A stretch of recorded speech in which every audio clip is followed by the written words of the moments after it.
Chaque fois, c'est la même chose. Elle se donne un mal de dos terrible à rester penchée des heures sur le spectacle de la métamorphose, tendue, toute, vers l'inattendu. Elle pourrait bien s'épargner les vertèbres, contempler le processus sur l'écran de l'ordinateur qui relaie sagement l'image, mais elle n'y peut rien. Ça fait partie de son rituel. CDX, c'est un livre de la mutation. C'est un livre sur la possibilité de la métamorphose. On vit dans la tête de Sadie qui se voit comme quelqu'un qui a tout quitté, qui a laissé Montréal, sa famille, ses études pour suivre son mentor François Régnier et étudier les virus, les Pandora virus. Et ces virus vont l'amener vers des découvertes, vers un inconnu qui est tellement bouleversant, qui va l'amener à se défaire, puis à se défaire de ce qu'elle croit savoir sur elle-même.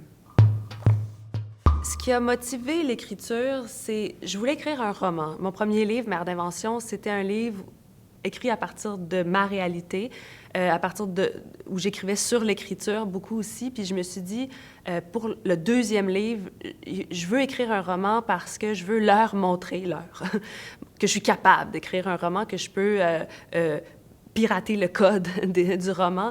Mais c'est la question d'écrire une autre réalité. C'était tout un problème pour moi de me forcer à cette liberté-là, d'inventer une autre histoire, de me donner la liberté que les choses puissent être autrement.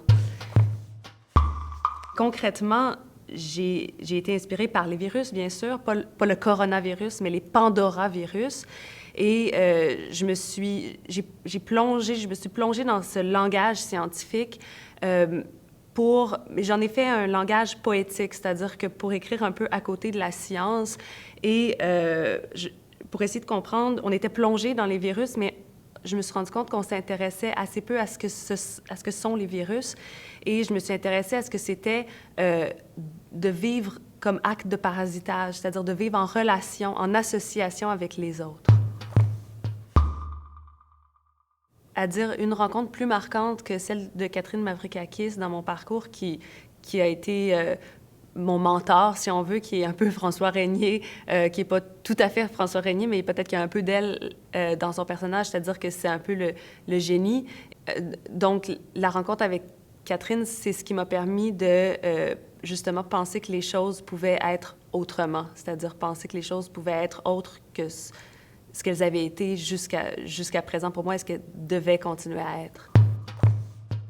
Prendre part au cycle d'infection d'un nouveau virus, c'est comme assister à la naissance d'un enfant, sans le malaise qui s'ensuit de savoir qu'on a mis un autre être humain au monde.